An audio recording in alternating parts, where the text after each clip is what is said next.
Assalamualaikum warahmatullahi wabarakatuh. Allahumma sholli ala Sayyidina Muhammad wa ala ali Sayyidina Muhammad. Pemirsa yang dirahmati Allah, marilah kita simak ceramah dari Kiai Haji Abdullah Gimnastiar dengan tema Jangan Galau Terus Karena Dunia Ini Adalah Ujian. Sebelumnya marilah kita perbanyak sholawat minimal 1000 kali sehari, agar hidup kita penuh barokah dan mendapatkan syafaat kelak.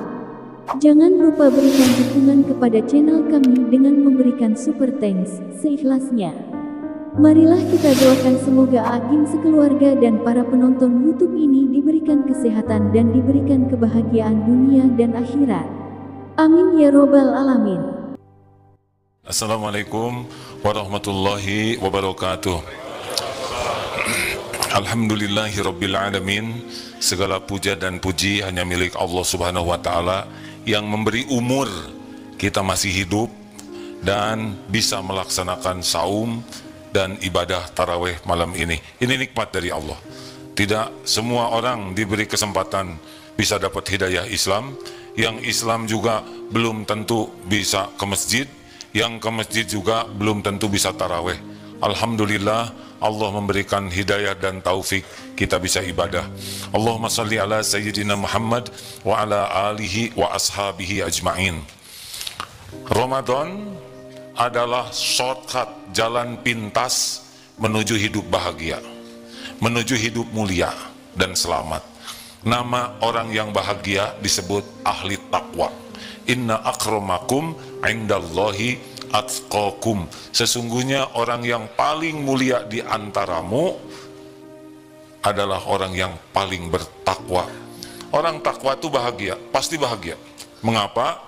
Karena dia dibahagiakan oleh Allah yang membulak-balik hati. Syarat bahagia hanya dua. Bukan masalah uang, bukan masalah gelar, pangkat, jabatan, kedudukan, popularitas, penampilan, tidak. Bahagia itu kuncinya dua saja. Iman dan amal soleh. Makanya Ramadan bulan meningkatkan iman dan bulan memperbanyak amal soleh. Makin kuat iman seseorang, ajaban li amril mu'min, inna amrahu kullahu khair. Sungguh mengagumkan, sungguh menakjubkan keadaan orang yang beriman. Semua urusannya jadi kebaikan. Dipuji, dicaci, sehat, sakit, ada, tiada, diangkat, diturunkan, diberi pekerjaan, dipecat, jadi nikah, gak jadi nikah, apapun yang Allah takdirkan jadi kebaikan. Orang yang tidak ada ruginya dalam hidup ini, orang yang kuat iman. Seperti yang pernah diceritakan, kalau orang kurang iman, cirinya tiga diantaranya cirinya. Satu, selalu cemas dengan yang belum terjadi. Jadi kalau udah ingat besok, lusa, tahun depan, bulan depan, sudah mulai galau. Namanya GTA, galau tiada akhir. Ke depan cemas, yang lalu sedih, sakit hati, kecewa, nyesel. Ingat ke belakang, langsung nyesek. Ingat ke depan cemas, yang lalu nyesek. Dan yang sekarang capek. Capek pikiran, capek hati, capek badan. Jadi nyaris tidak ada bahagianya. Mengapa orang bisa seperti ini? Penyebabnya dua. Satu, lemah ilmu agamanya. Dan yang kedua, lemah jiwanya. Makanya Ramadan ini ada 4 amalan utamanya supaya kuat iman dan kualitas amal jadi ahli takwa. Satu, tiada hari kecuali nambah ilmu agama. Pupuk iman adalah ilmu. Pemandu amal adalah ilmu. Orang kurang ilmu pasti kurang iman dan kurang amal. Kurang iman dan kurang amal pasti tidak bahagia. Seperti yang tadi, GTA, galau tiada air, liwe, liur wae. Harusnya bagaimana enjoy hidup ini? Harusnya menikmati apapun yang terjadi. Makanya pintunya belajar. Rasulullah SAW bersabda, man yuridillahu bihi khairan. Barang siapa yang dikehendaki kebaikan baginya. Ini orang ini nih bekal baik nih, bekal bahagia. Yufaqihu fiddin, yang Allah berikan paham agama. Kalau dikasih uang, pangkat, gelar, jabatan, itu penjahat juga dikasih. Banyak yang lebih daripada kita, betul? Hitler kepala negara, segitu kejamnya. Banyak orang-orang yang durjana dikasih dunia ini, karena dunia ini tidak ada harganya bagi Allah. Manusia juga dikasih dunia bukan tanda kemuliaan, tanda ujian. Yang paling berat diuji di Indonesia siapa? Presiden. Jabatannya maksimal 10 tahun, di akhirat ngeyepek. Ngeyepek itu, saya gak kebayang bagaimana itu presiden nanti di akhirat. Ditanya tiap detiknya, tiap tanda tangannya, semuanya bakal dihisap. Semua presiden bakal berakhir, semua presiden bakal meninggal, dan semua presiden bakal dituntut di akhirat nanti.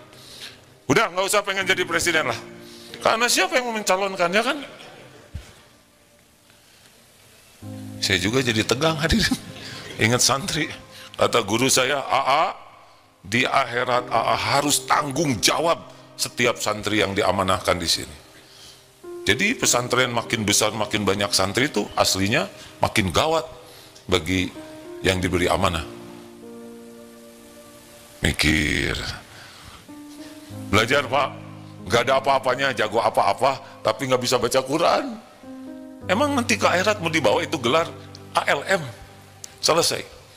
Hati-hati nih, karena saya lihat wajahnya dari depan, ini wajah-wajah bakal meninggal nih. Bahkan ada yang tidak begitu lama lagi ya. Nggak usah nunduk Pak, biasa aja. Saya 62 tahun sekarang, tinggal setahun lagi 63, tinggal 11 tahun lagi 73 ya. Tapi kalau 62 setengah, tinggal setengah tahun lagi. Jangan-jangan ini Ramadan terakhir saya ini. Tidak tahu. Makanya harus siap. Gerbangnya belajar ilmu agama. Ayo Pak, datang ke majelis taklim. Kalau orang nggak tahu ilmu agama, ngarang hidupnya tuh, ngarang. Orang tidak belajar agama pasti tidak kenal Allah. Kalau tidak kenal Allah, apa artinya? Tidak kenal tenang dalam hidupnya. Kenapa? Karena tenang itu jalurnya cuma satu. Ala bidzikrillah tatmainnul qulub. Camkan, hanya dengan zikrullah, ingat Allah, hatimu akan tentram. Bagaimana ingat Allah kalau Allahnya tidak dikenal? Orang yang tidak belajar agama pasti punya Tuhan yang lain, menuhankan harta, menuhankan gelar, menuhankan jabatan, menuhankan popularitas, menuhankan penampilan, dan itu pasti tidak bahagia. Pasti loh hadirin. Lihatlah yang diperbudak oleh dunia, sibuk, sikut-sikutan, saling menjatuhkan. Mau dibawa kemana men? Pak men? Nggak dibawa. Saya pernah diundang ke Istana Negara. Lihat Istana Negara, ya Allah, ini yang direbutin orang teh. Belanda jauh-jauh dari Belanda ngebangun istana itu, maut. Jepang, meninggal. Benar? Istananya tetap di sana tuh. Presiden pertama, dah gitu. Kedua, dahan. Terus aja giliran. Istananya masih awet, orangnya selesai semua. Biasa-biasa aja lihat dunia ini kan, nggak usah kagum. Kita ini nunggu mati. Kalau kita tidak kagum ke dunia, enteng. Tapi kalau sudah mengagung-agungkan dunia, mengagung-agungkan kendaraan, uang, tabungan, aset, udah pasti sengsara. Nanti lengket di sini tuh, takut hilang. Padahal terserah Allah, mau dikasih, ditahan, diambil, sesuka Allah. Kalau orang yakin semua ini milik Allah, rileks weh. Kerja kita kan sebagai ibadah. Mau dikasih berapa aja, ya terserah yang ngasih rezeki. Yang penting kerja jadi amal soleh, gitu. Nggak pakai stres. Oh gimana dong, nanti besok lusa. Jawab, dulu yang ngasih rezeki siapa? Sekarang yang ngasih rezeki siapa? Besok lusa yang ngasih rezeki siapa? Beres, bukan? Jadi stres karena nggak ingat Allah. Ada yang mau pensiun, galau. Padahal pensiun 3 tahun lagi, stresnya dari sekarang. Padahal siapa tahu bulan depan meninggal, rugi. Orang yang yakin ke Allah, enggak ribet, kalem we. Nah, udah beda wajahnya, lebih senyum sekarang ya. Baru 10 menit nih. Sudah habis ya waktunya? Sudah habis belum panitia? Lanjut. Malam Jumat biasanya saya pakai mimbar. Ini begini nih, jadi lebih kuat tenaganya. Lihat aura wajah-wajah penuh persoalan begini ya. Jadi pengennya semangat hadirin. Mungkin banyak yang baru ke sini. Darut Tauhid itu usianya sekarang sudah 34 tahun. Dulu tahun 90 hanya ngontrak kamar satu. Nggak nyangka bekal sebesar ini. Nggak kepikir lagi oleh saya bekal segede gini. Rapat-rapat juga biasa-biasa aja. Banyak konsumsi. Tapi hasilnya lebih bagus dari yang dirapatkan. Itu kan yang enak. Halo? Inilah belajar untuk yakin ke Allah. Kalau kurang ilmu pasti bersandarnya ke selain Allah. Dan itu biang penderitaan. Bu, ada ibu-ibu nggak? Bu, ibu TK nikah tadinya pengen bahagia, betul tidak? Ternyata penuh perjuangan. Emang kalau belum nikah kan yang si calon itu kelihatannya pihebaten karena belum tahu. Kan kalau kita belum memiliki, belum tahu aslinya. Belum tahu ngoroknya kayak apa, belum tahu keteknya baunya seperti apa. Sesudah nikah, tahu modalnya. Nggak ada cerita rumah tangga bahagia, kecuali rumah tangga itu kuat iman dan diniatkan jadi amal soleh. Cari ilmu agama. 2, datang ke majelis taklim. Pak, gini-ginian ya. Ini selain dapat ilmu, dapat ampunan loh Pak. Hadisnya sahih. Jadi datang ke majelis taklim begini, walaupun tidak sengaja, ada apa tuh ribut-ribut begitu? Pengen tahu kenapa itu ada yang pakai perban ngomong katanya. Oh, ini Pangeran di Ponorogo katanya. Terserah, saya nggak akan berantem ya. Tidak sengaja hadir untuk dengar ilmu, tidak sengaja ya, tetap kebagian ampunan, barokah. Jadi kalau saudara mau diampuni Allah, datang ke majelis taklim. Beneran. Belum lagi doa dari para malaikat, ikan, semut, semuanya mendoakan orang yang nyari ilmu. 2, Ramadan ini bulan Quran. Al-Quran itu adalah guidance, petunjuk. Semuanya ada SOP-nya. Sayangnya kita nggak akrab dengan petunjuk kita, jadinya ngarang. Pak, Bu, yang paling gampang mengenal Allah, baca Quran. Ada di antara kita yang jerok sama sekali, nggak bisa baca Quran. Ada yang terbata-bata. Kenapa ya saya baca Qurannya terbata-bata? Sederhana jawabannya, saudara jarang baca, makanya terbata-bata. Kalau rajin baca, nanti dilancarkan oleh Allah. Tapi yang paling penting, kalau baca Quran bahasa Arab berpahala. Satu huruf, satu kebaikan dikali 10. Bismillahirrahmanirrahim, itu dicatatkan 190 kebaikan kalau selain Ramadan. Ramadan bisa 70 kali lipat lebih. Jadi luar biasa pahalanya. Tapi kalau baca Quran plus terjemahnya, paham artinya, selain dapat pahala juga dapat hidayah, petunjuk dari Allah. Yang baca Quran banyak tapi nggak tahu artinya, pahala dapat, hidayah kurang. Makanya ada yang lancar ngajinya tapi sikapnya belum seindah semestinya. Kenapa? Karena tidak paham.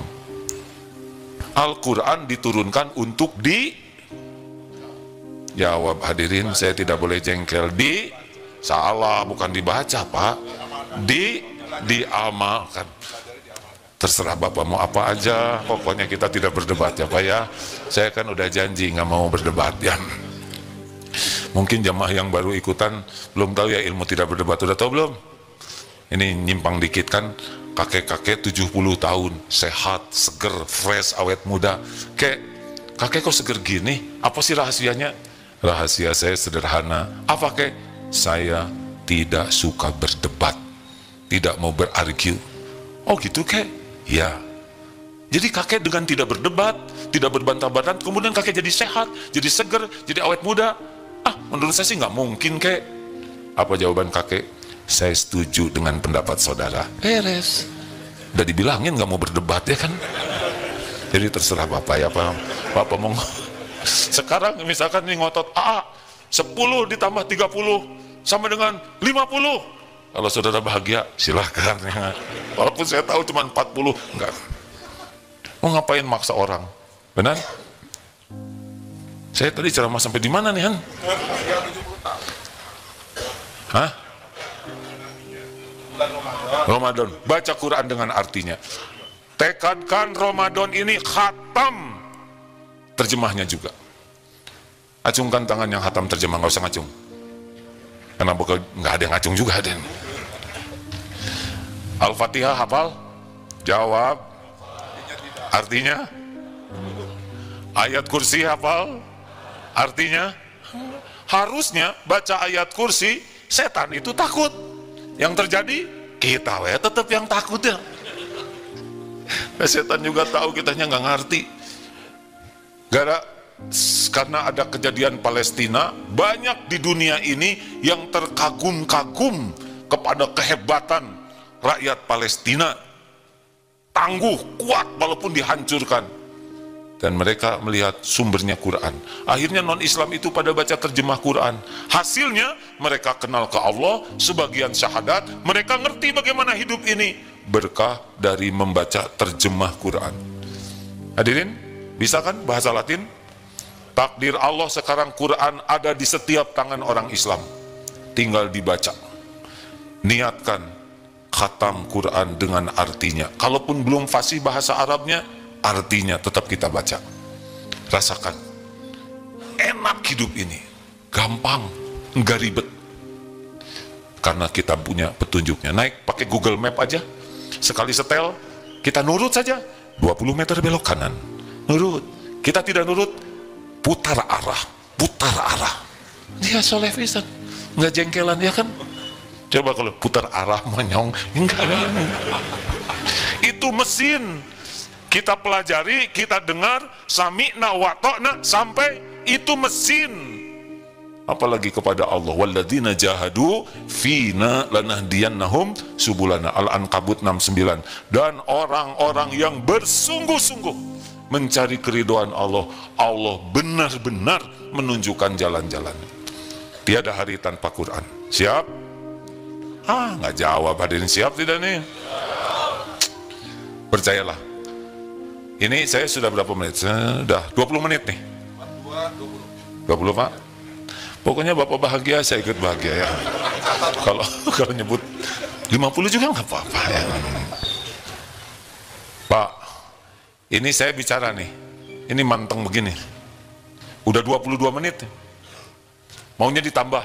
Tadi juga ceramah di sana. Sudah segini, jangan tambah. Kenapa?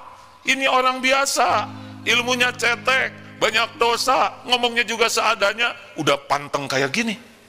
Karena ngerti. Kalau kita baca Quran dan ngerti, Pak, nggak bisa dibandingkan sama sekali dengan omongan manusia ini. Itu kalamullah, kalamnya Allah. Kalau ngerti, anteng. Baca Quran itu anteng, nikmat. Nggak bisa dibandingkan dengan ceramah ini, tidak ada apa-apanya sama sekali ceramah ini.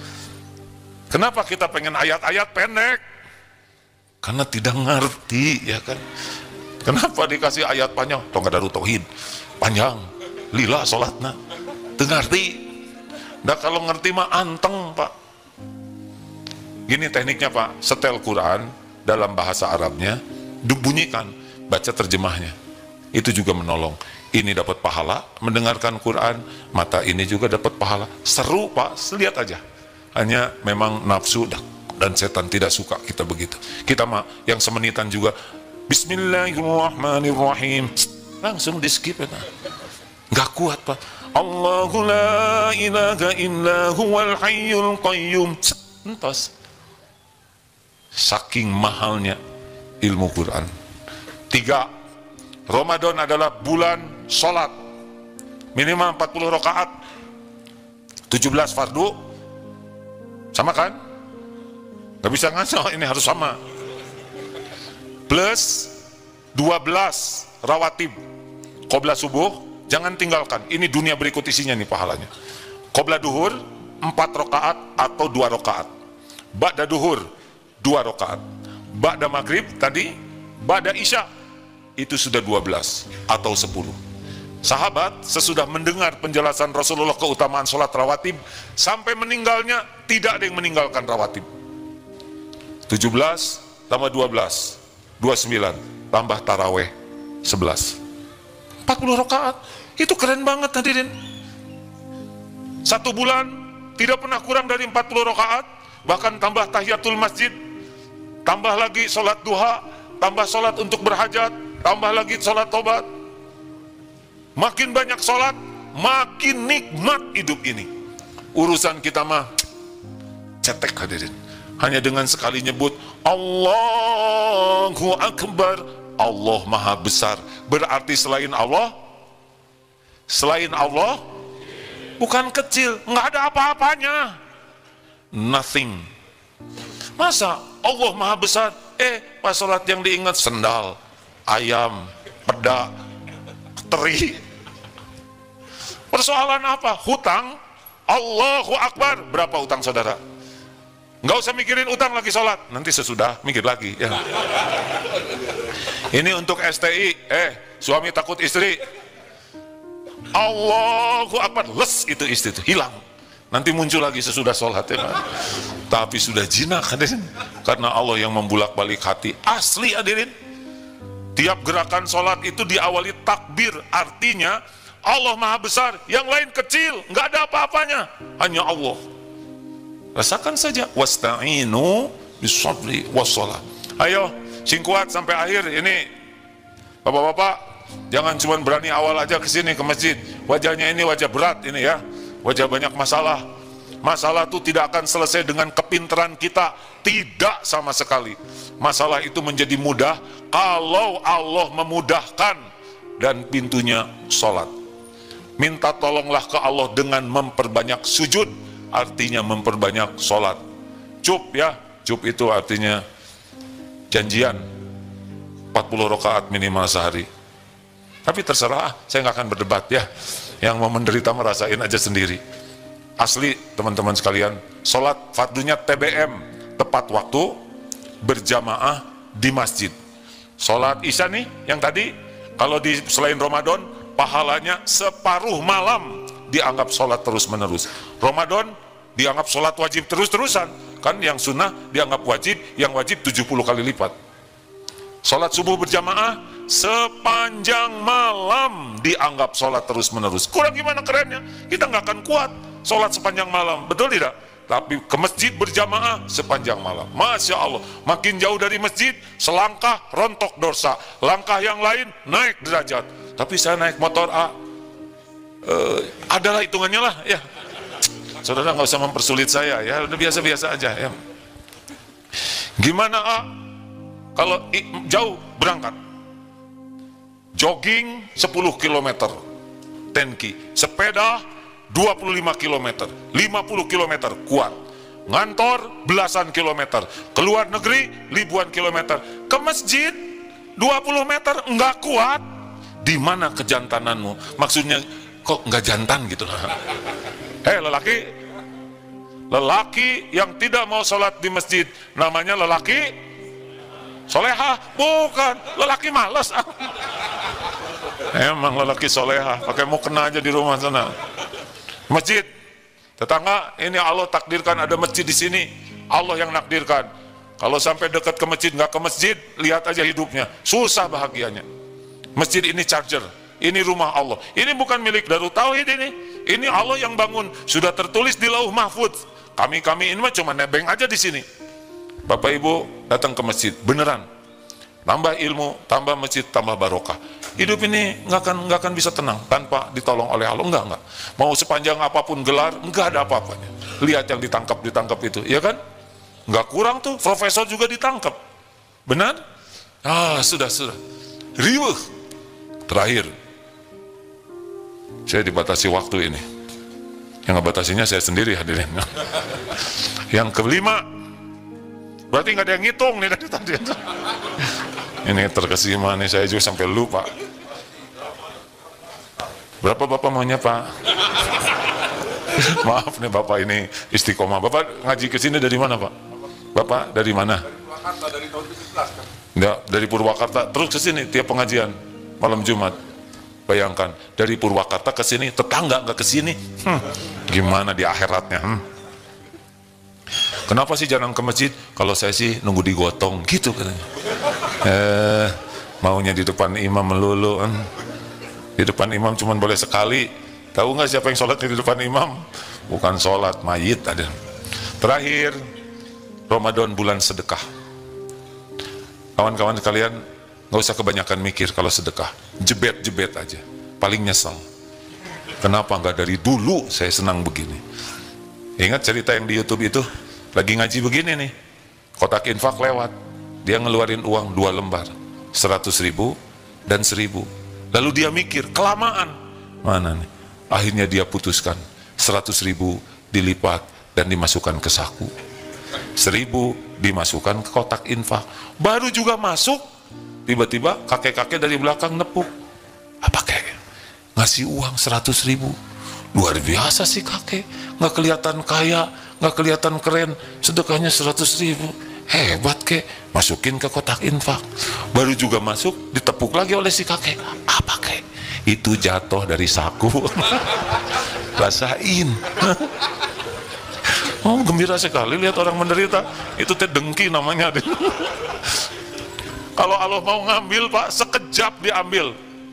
Asli Pak, saya pernah makan pecel lele 11.000 dulu. Pas makan, ketinggalan di sini durinya, dicabut susah, pakai obeng nggak nyampe. Bawa ke klinik, 300.000 Pak. Alhamdulillah, untung cuma satu yang nancepnya, 10, 3 juta enggak.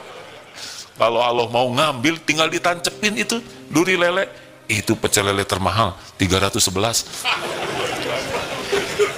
Pasti kurang sedekah ini.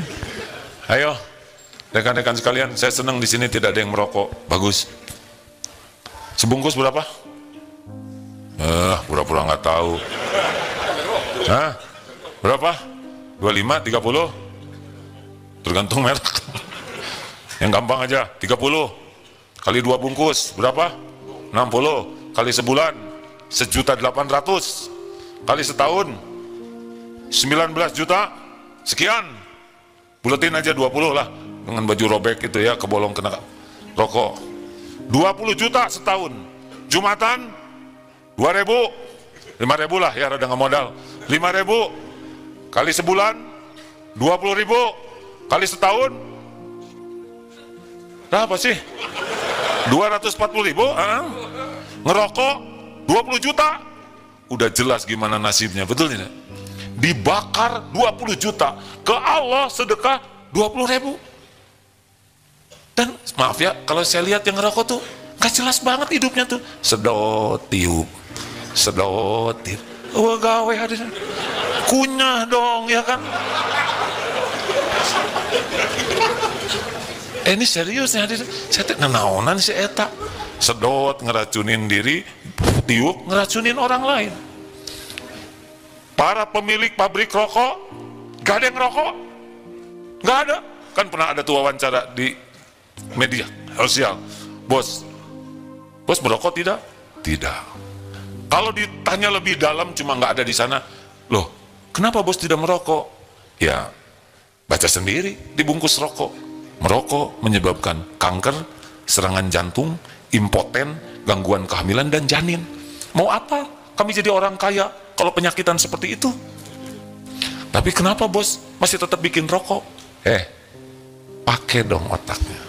Rokok tuh dibikin buat yang nggak bisa baca dan nggak bisa ngitung, ngaco gitu. Tapi kenapa itu ada ustadz yang ngerokok? Jangan ngobrolin ustadz, obrolkan Rasulullah Sallallahu Alaihi Wasallam, para sahabat, para ulama besar. Kebayang tidak di Masjid Nabawi ada asbak? Jawab, nggak mungkin. Terbayang Imam Syafi'i sedang tunggu mau fatwa dulu? Nggak mungkin, nggak kebayang. Ya sudah, lihat contoh-contoh yang paling nyata. Saya tidak menilai yang lain, tapi contoh kita kan Rasulullah SAW. Hati-hati yang ngerokok, setiap asapnya meracuni orang lain dan orang lain tidak ridho, yang tidak terhalang doanya orang yang teraniaya. Kena ke orang, dia tidak ridho, asma kumat, ya Allah, saya tidak ridho ya Rob, bales ya Allah, si ngambeyan, nggak usah gitu sih doanya. Kemarin ada yang ngerokok di sebelah ya kan, repot. Tapi saya menghargai sekali yang merokok dengan dosen datang ke sini meminta maaf. Wah bagus, begitulah. Sedekah, Pak, uangnya dikit, tenaga ke masjid ini bantuin nyapu, gosek, WC, tenaga, sedekah. Saya tenaganya juga rada kurang, lemes nih saum nih, Wajah tabassumuka fi wajhi akhika laka sedekah. Wajah cerah, senyum tulus itu sedekah. Udah, mumpung Ramadan, setel. Ini wajah daripada nggak jelas setelannya gitu ya. Ini serius hadirin. Sudah sering nih. Assalamualaikum warahmatullahi wabarakatuh. Sedang apa Pak? Saya sedang senyum. Nggak ada yang percaya. Ibu, assalamualaikum, apa kabar Ibu? Ibu sehat? Sedang apa nak? Sedang senyum tidak? Enggak, pakai kelihatan aja kerasa. Itu sedekah hadirin. Rasulullah SAW itu menurut para sahabat tidak ada orang yang lebih banyak senyumnya melampaui Rasul. Jadi kalau berjumpa dengan Rasul tuh cerah wajahnya tuh, senyum, dan itu bernilai sedekah. Ayo atuh, itu wajah daripada nganggur nggak jelas, mending jadikan amal. Benar? Jangan waktu mau diposting aja. Senyum, lihat orang tua senyum. Udah enak senyum tuh. Senyum itu hanya menggunakan 26 otot, sedang cemberut itu 62 otot. Nanti kelelahan otot itu wajah. Halo? Saya gimana ya, mau ngomong baik susah. Sedekah bisa nggak? Jangan ngomong jelek, itu sedekah. Dah segitu pokoknya mah Ramadan ini mah kayak radar, jadi kebaikan dimanapun kita berada. Dan bukan untuk dipuji, bukan untuk dianggap baik, bukan untuk diterima kasihi, bukan agar orang balas budi. Kita berbuat baik karena Allah menyukai orang yang berbuat baik. Selesai. Lakukan, lupakan. Lakukan, lupakan. Perlukah kita mengingat kebaikan kita? Jawab hadirin. Perlukah kita menyebut-nyebut jasa kita? Perlukah kita menunggu orang lain berterima kasih? Perlukah kita nunggu orang balas budi? Ya kecil, nggak ada apa-apanya. Allah maha melihat, Allah maha mendengar. Hal jazaul ihsan illal ihsan. Tiada balasan bagi kebaikan kecuali kebaikan. Selamat menikmati setiap saat dengan bersedekah kebaikan. Kullu ma'rufin shadaqah. Setiap kebaikan adalah sedekah.